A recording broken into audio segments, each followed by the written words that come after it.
thank you all for tuning in to the recording of the program from McLean to Mobile, the McLean County Regiment. My name's Candace Summers. I'm the Senior Director of Education here at the McLean County Museum, and we are delighted to be able to have this recording of our presentation from a couple nights ago. And pleased to welcome Bill Iseminger, who is the author of the book From McLean to Mobile, A History of the 94th Illinois Infantry Regiment Volunteers from 1862 to 1865. And he is going to be sharing with us a presentation, not just about, a military history of this unit, but information that he has gleaned from looking at diaries and letters from family members of his that served in the 94th, but also other members of the unit who helped who helped to create this book. So without further ado, I'm going to turn it over to Bill Iseminger. Thank you very much. I appreciate the opportunity to give this presentation, and I'd like to thank the McLean County Museum of History and the McLean County Genealogical Society and the Bloomington Public Library for co-sponsoring this. On the cover image here, you can see a flag on the left. That was one of the flags that the regiment carried. It's pretty well tattered because at the end of the war, they apparently cut souvenir pieces out of it, so there isn't a whole lot of it left, but that's in the collections at the Illinois State Military Museum. And the emblem on the right is insignia that would have been on their caps. Well, here I am with three important women in my life in my pursuit of family history as I received my master's degree from Southern Illinois University in 1971. My journey into family history was greatly inspired by my Aunt Madge Iseminger on the left from Hayworth, Illinois, who was the family historian and eventually passed that mantle to me when I began pursuing genealogy in the early 1970s. Next to her is her sister, Aunt Winifred Macy, who also helped a lot with the family history, and especially from my father's McLean County side of the family. And my mother, Marion Ivy Iseminger, provided much information on her side of my family from New York and Canada. But Madge and Winifred gave me the Civil War rifle, you see on the bottom, of my great-grandfather Tubal Weil Iseminger, which I and my cousins often played with in the attic of the family home in Hayworth, and that I now display in my home in Columbia, Illinois. My aunts introduced me to Floyd Iseminger, who you can see up in the top center there, from Bloomington when he was 99 years old. His father was Daniel Henry Iseminger, brother to my great-grandfather Tubal. Tubal wrote letters home from the Civil War to Daniel, and Floyd had 10 of those letters. I eventually received those letters from his estate when he died at 101, which is another story in itself. Floyd was also the first Ford and Hupmobile dealer in Bloomington. Down the lower right, my late uncle Wendell Iseminger, brother to Madge and Winifred, and my father, Clark Iseminger, had the two Civil War diaries of Tubal Iseminger and often showed them to me over the years. His wife, Betty, which you see in the center there, with me, and had her daughter, Tina Ellis, on the right, loan them to me to transcribe. Tina and her husband, David, were in attendance at the lecture the other night, as well as her brother, Clark Iseminger, and his wife, Dawn. Here is Tubal Iseminger in his Union uniform and a sampling of some of the letters that he wrote. The diaries were small and fragile and could not be photocopied. Tubal and most of the other soldiers had fine penmanship, but many were lacking in spelling, punctuation, grammar, and syntax.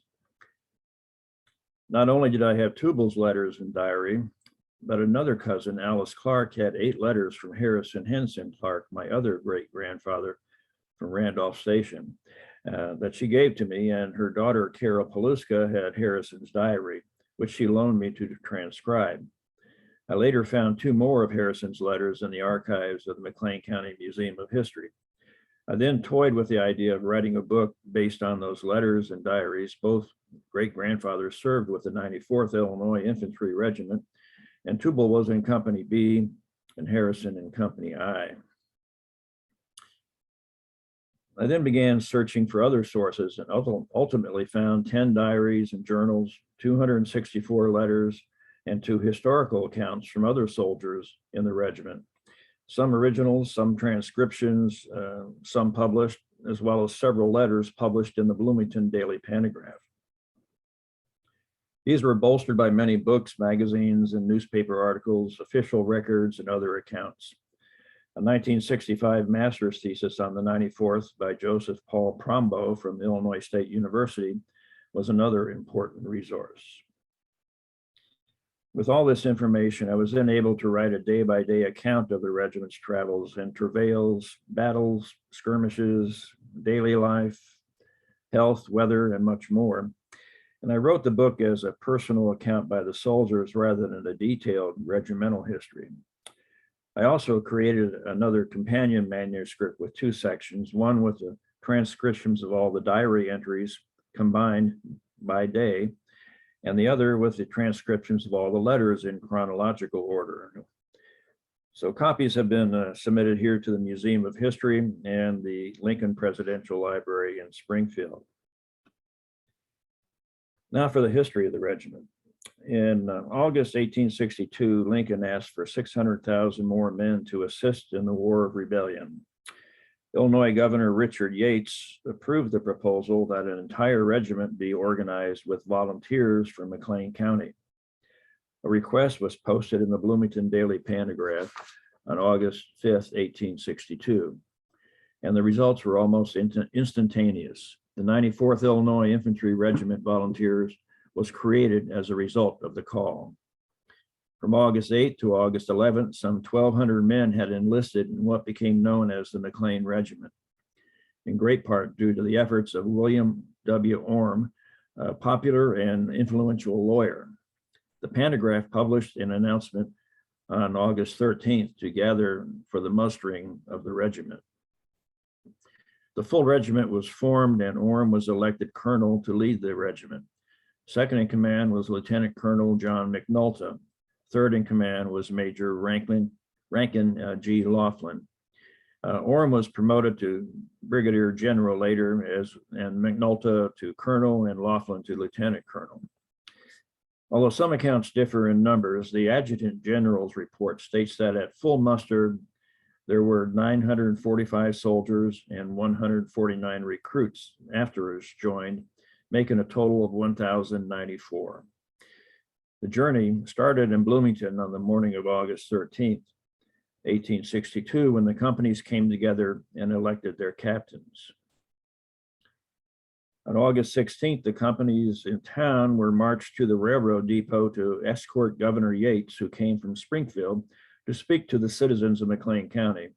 And later, there was also a speech by Congressman Owen Lovejoy.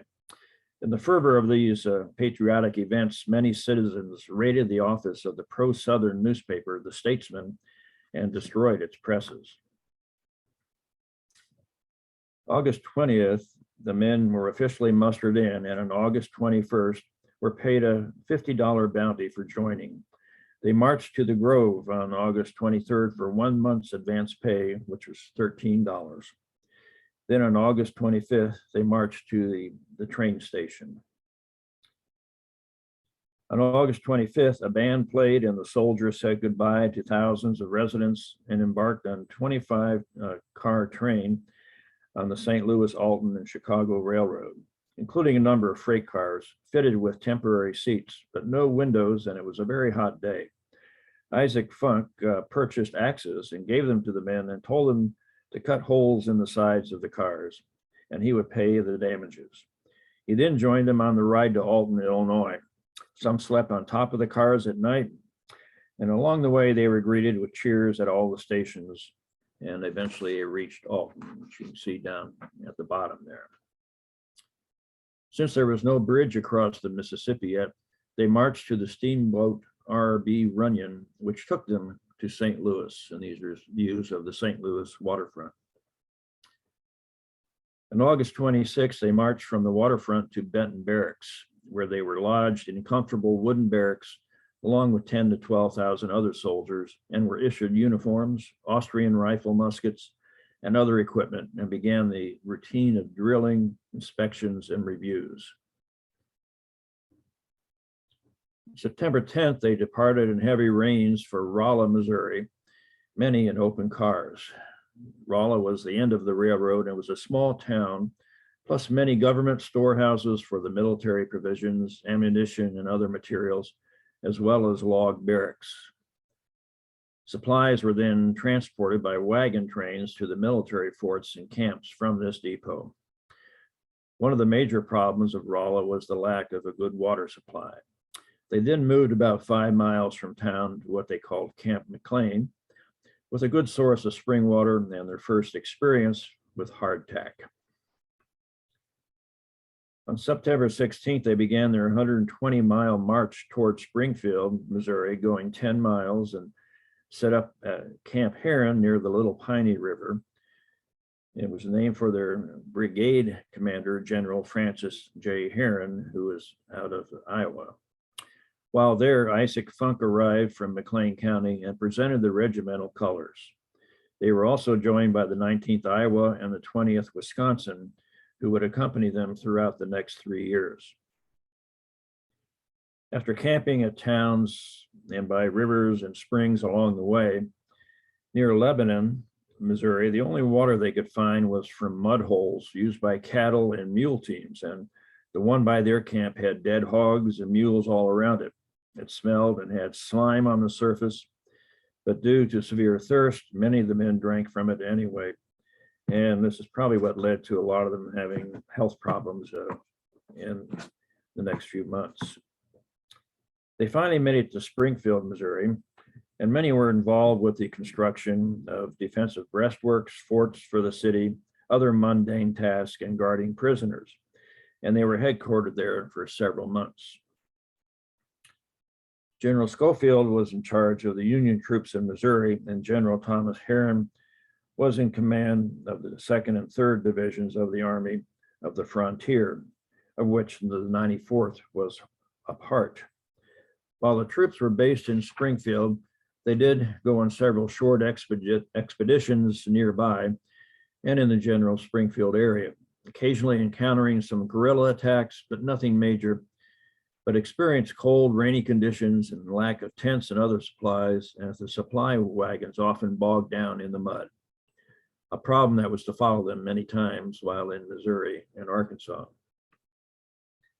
On Thanksgiving Day, the troops were camped at the site of Wilson's Creek battlefield, where a year earlier, Southern forces had defeated the Union forces in the first major battle west of the Mississippi, and General Nathaniel Lyon was the first general killed in battle.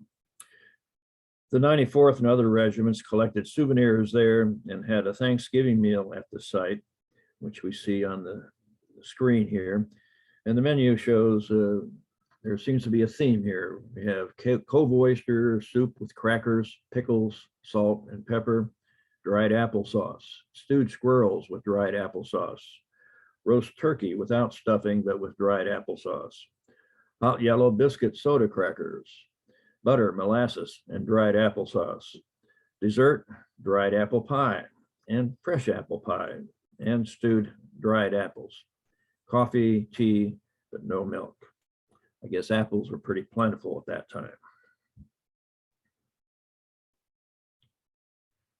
In November, there were rumors about joining General James Blunt in Arkansas and assisting in his conflicts with rebel forces. This eventually came to fruition with a forced march of about 100 miles with about 7,000 men, beginning December 3rd, to reinforce Blunt, who was under attack at Cane Hill, Arkansas, by forces under Confederate General Thomas Hindman. Under a great hardship, little sleep or provisions, they covered the distance in 3.5 days, arriving in Fayetteville, Arkansas about midnight, December 6th. Incidentally, there was a small town they passed through just north of Fayetteville called Bloomington, that was more commonly called Mud Town at that time. By 5:30 a.m. on December 7th, they were on the move and heard firing in the distance and encountered the 1st Arkansas Union Cavalry in a panicked retreat. Companies of the 94th were sent out on the double quick, but did not encounter the enemy, who had retreated to Prairie Grove, a wooded ridge that overlooked the farm fields and Illinois Creek. The brigade arrived at Illinois Creek and found the enemy 10,000 strong, collected on the ridge south of the fairly open farm fields, and encountered heavy shelling. Colonel Orm's artillery temporarily silenced the rebel artillery, and the infantry moved forward into position, but they only numbered 4,000, as many troops were slowly staggering in from the long march. However, General James Totten's division soon reinforced him. General Blunt, who had been delayed by skirmishing with a small rebel force at Cane Hill, heard the cannonading in the distance and soon learned what was happening, and his forces moved to Prairie Grove to join in the conflict sometime between 3 and 4 in the afternoon, making the forces on both sides nearly equal. Throughout the day, the forces on both sides surged and retreated, taking heavy losses, and charges by Union troops were ultimately forced back by overwhelming rebel forces. The 94th was assigned to guard the battery on the left and engaged in several skirmishes and attacks in the adjacent fields, protecting the Union's left flank. At night, the firing ceased and the men slept on their arms. About 3 a.m., a flag of truce came from the rebels under General John Marmaduke. At noon, General Hinman met with General Herron and asked for 12 hours to retrieve dead and wounded, which was granted, but many had been mangled by hogs during the night. However, it was soon learned that the rebel forces had retreated during the night, tying blankets to their wagon wheels to escape quietly back to Van Buren, Arkansas. The Union had about 1,000 casualties, the rebels about 2,000. The 94th was fortunate to lose only 1 man killed and 32 wounded. The Union forces did not immediately pursue the rebels, but on December 27th, they began a difficult 30-mile march through the Boston Mountains and marched into Van Buren on the 29th. The cavalry had preceded the infantry and sent the rebels into retreat, capturing hundreds of horses, mules, and cattle, and quantities of molasses, sugar, corn, and more. They burned 4 steamboats and a ferry, and the rebels burned 2 of their own steamboats to prevent more supplies falling into Union hands. Following return to camp at Prairie Grove on January 2nd, 1863, they then began an eastward trek through northwestern Arkansas and southwestern Missouri for several months, camping at various locations for varying lengths of time. Occasionally, they were attacked by bushwhackers, but were not involved in any major fights and had only a few skirmishes. They experienced hardship with winter weather several times on their journey. And then ultimately, they arrived by Forsyth, Missouri on January 20th and found the small town abandoned. They spent some time building ferries to move the men, horses, and wagons across the White River. The painting depicts an attack by Union troops a year earlier at Forsyth. Most of the regiment left Forsyth and headed northeast on February 16th without roads and over hills, and on one day crossing Swan Creek 15 times.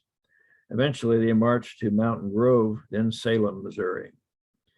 By March 30th, they had many soldiers die of disease, most likely a result of the hardships of the marches and camping during severe winter weather conditions, sometimes without proper shelter or food. In fact, over a 4-week period, the 94th lost 17 men to a fatal pneumonia. Finally, on June 2nd, 1863, they received orders to move to Rolla to take the train to St. Louis, as their orders were to move to Vicksburg, Mississippi, to participate in the siege. They departed St. Louis June 4th, traveling down the Mississippi, arriving at Young's Point, Louisiana on June 10th, in sight of the shelling of Vicksburg. They marched south from there and ferried by steamboat across the river to Warrenton, Mississippi, about 10 miles south of Vicksburg. And from there, they marched to within 3 miles of Vicksburg, where they camped and witnessed the heavy cannonading day and night. On June 14th, they moved to within 300 yards of the picket line and camped in a small ravine. Over the next few weeks, the 94th was involved in skirmishes, capturing rifle pits and prisoners, and being subject to shelling and musketry. They lacked decent water to drink, and General Orm commented that the variety of bugs here would astonish you. I am covered all over my body with large red lumps, occasioned by the bite of some kind of bug said to be the jigger, which we call chiggers today. Cannonading by the Union forces continued heavily and was returned by the rebels. The 94th was constantly busy digging and advancing rifle pits and charging those of the enemy. However, on July 3rd, there was apparently a flag of truce sent out, and men from both sides laid down their guns, came out of their trenches, and began talking with each other. The surrender by General Pemberton to General Grant became official on July 4th, yielding 30,000 prisoners, 300 pieces of artillery, 50,000 small arms, plus hundreds of mules, horses, and wagons. The 94th was the second regiment to enter Vicksburg after the surrender. They witnessed the destruction from the shelling by Union artillery and how citizens had dug cave-like shelters into the hillsides for protection. The following are some diary entries by several of the soldiers relating to that victory. Alex Daniels says, General Pemberton makes an conditional surrender to Grant of 30,000 prisoners, 300 pieces of artillery, and 50,000 stand of small arms and mules and horses and wagons. In accordance, the 94th Regiment were the second regiment that marked inside of the rebel fortifications. Christian Beckler says, Vicksburg surrendered last night. We was relieved of guard this morning. Then we marched into Vicksburg, camped in one of their forts without danger. William Macy stated that he was relieved from picket this morning at 8 o'clock, returned to camp, and in 1 hour's time, word came that Vicksburg had surrendered and we should get ready and march inside the works. We did so, and when we got in, we found the guns stacked and guards placed over them. Rumor says 30,000 men, from 50 to 80,000 stand of small arms, and 150 to 200 pieces of artillery. William Iseminger states that, and it was Vicksburg is ours. It was surrendered up to our troops this morning.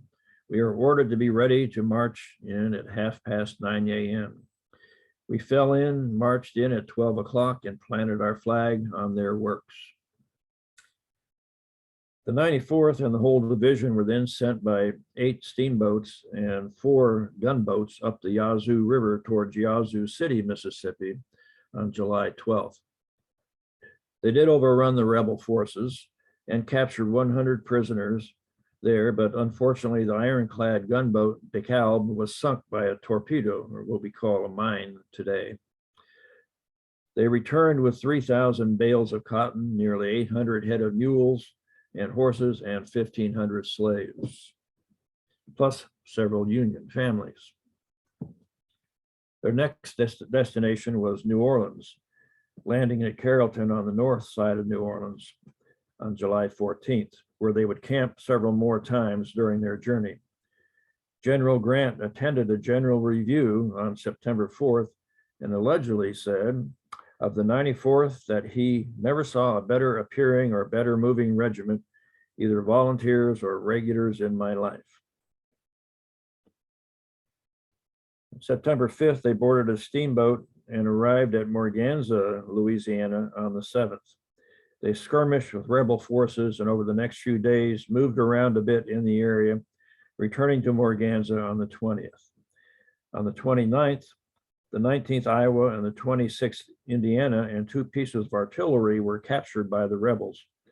13 were killed and 40 wounded in the Battle of Bayou Fordoche, or the Battle of Sterling Plantation. At Morganza, the Union troops burned the town for aiding the rebels. A flag of truce came from the rebels on the 30th to retrieve the dead and wounded, and it was relatively quiet the next few days. The rebels left the area, and on October 9th, the Union troops returned to Carrollton on the 11th. They sailed from New Orleans on October 25th for the 5-day journey to Brownsville, Texas, encountering severe storms along the way. They did not lose any boats, but they did lose the head cook overboard and 15 horses, and finally came in sight of the land on November 1st.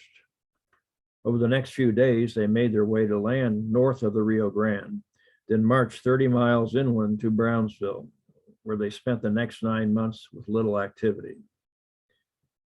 Rebel forces had recently been defeated here, but there were occasional encounters. Brownsville was opposite the Mexican town of Matamoros, which during the war had become a commercial port and financial center, feeding and clothing and arming and supplying the Confederacy. Thus, it was important for the Union to control this area. Mexican forces were fighting with each other in Matamoros, and Union soldiers crossed the border to rescue the American consul and brought him and substantial funds over to Brownsville. These are just various views of Brownsville and the forces there. Finally, July 24th, 1864, the 94th was the last regiment to leave Brownsville and took the boat to Clarksville and then Brazos on the coast. They departed by August 1st on schooners for New Orleans, arriving on the 4th and 5th. They received orders to report to Mobile, Alabama, and sailed out into the Gulf on August 8th. Several days earlier, Admiral Farragut and the Union Navy had successfully passed both Fort Gaines and Fort Morgan into Mobile Bay under heavy fire and defeated the Confederate naval forces. This is where Farragut allegedly said, damn the torpedoes, full speed ahead. The boat from New Orleans reached Dauphin Island on the 8th in time to receive the last shot from Fort Gaines before it surrendered to Major General Gordon Granger.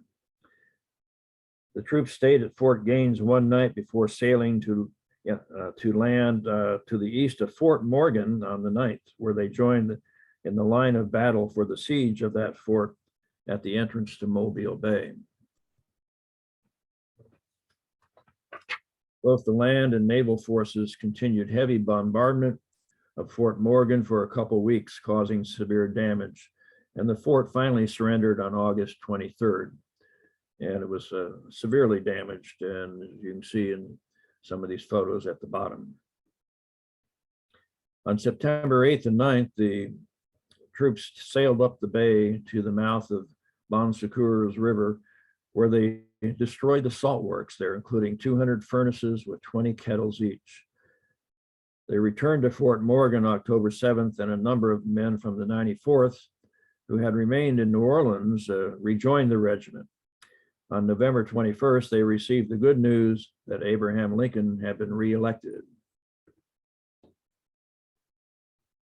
On December 14th, the regiment boarded ironclad gunboat number 42 and headed for Pascagoula, Mississippi, arriving the next day. The war records of McLean County indicate that the regiment was sent as a diversionary tactic to deceive the Confederates into thinking the Union troops would attack Mobile from the west. While marching along Franklin Creek, picket lines were posted and eventually exchanged fire with rebel pickets. They attacked a rebel camp on December 22nd. Rations were scant and it rained a lot, and they had only coffee and maybe a piece of poor beef occasionally. They marched through knee-deep water most of the time. The soldiers grew black with the pitch smoke from the pine wood fires and called themselves smoked Yankees. They continued to have skirmishes, and rations got even slimmer. Lucky to have coffee, one hardtack, and a few beans each day, and occasionally a small piece of meat. The rebels raised a flag of truce on January 12th, 1865, and the following day, the men marched back through the swamp to the camp at Pascagoula. On the 30th, they finally steamed back to Fort Morgan. March 8th, the troops moved north up the east side of the bay and continued marching and encamping northward for a couple of weeks, heading for Spanish Fort, where the rebels were entrenched, arriving inside of it on the 26th and engaging in some skirmishing. The fort was actually a series of small forts or redoubts and earthen breastworks and battery positions adjacent to the old position of Spanish Fort from earlier times. On the 28th,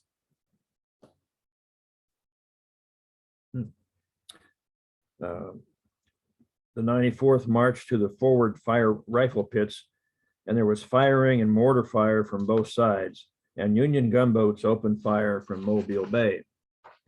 They continued to advance the rifle pits for several days and built breastworks. The Union batteries fired upon the fort day and night. Rifle pits were eventually advanced to within 200 feet of the fort. The 94th operated on the Union left flank opposite Fort McDermott.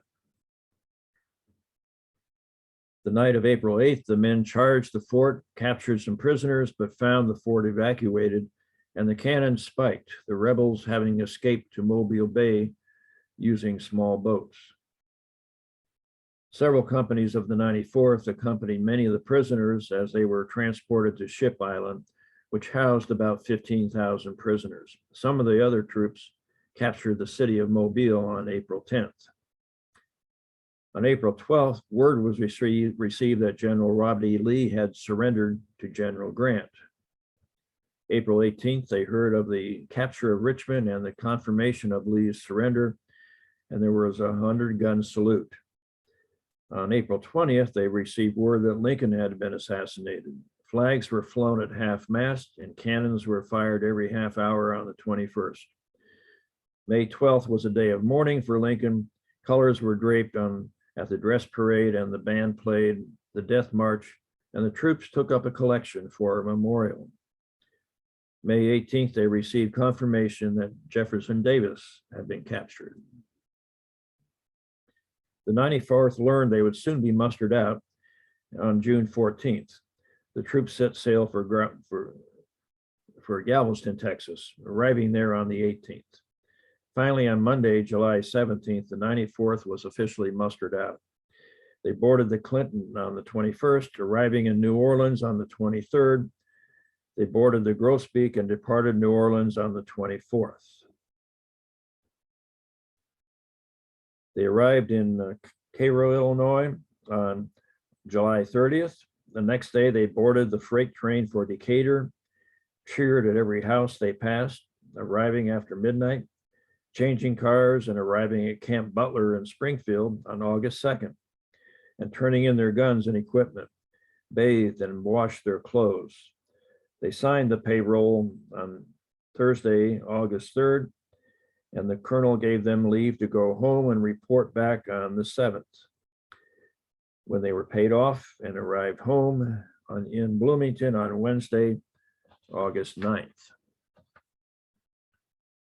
The 94th served for 3 years, and it is estimated that during that time they marched 1,200 miles, traveled by railroad 610 miles, and by steamer 6,000 miles, took part in 9 battles, sieges, and skirmishes, and not one retreat, according to the Adjutant General's report. Amazingly, the regiment lost only 11 men killed in battle during that whole time, but it had 45 wounded. 157 died and 164 were discharged, usually a result of health-related issues. After they were home, Bloomington held a celebration welcoming the men back, and for many years, annual reunions were held until only a few men survived.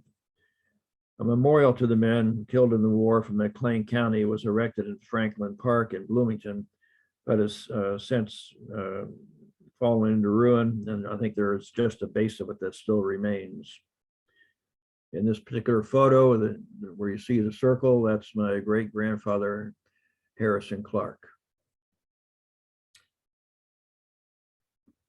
In 2014-15, the Abraham Lincoln Presidential Library in Springfield held an exhibit called Boys in Blue, And I had a display with Tubal Isiminger's rifle, bayonet, and cartridge box, as well as a selection of letters and family photos, and another letter was used in one of the display panels. I close with one of the many poems written by Proctor Coe of Company A. A soldier's life is not so great, for all are soldiers here of late, who would their country try to save and fight among the good and brave. But a soldier's life is very mean, this much I know, for I have seen, and shared enough to know a soldier's life is very low. But for this glorious Union, we'll bear it all and a great deal more. We'll fight until we die, but what the Union will restore. And with that, I conclude, and thank you all again for inviting me to talk about the history of the 94th Illinois Infantry Regiment Volunteers, the McLean Regiment. Thank you very much.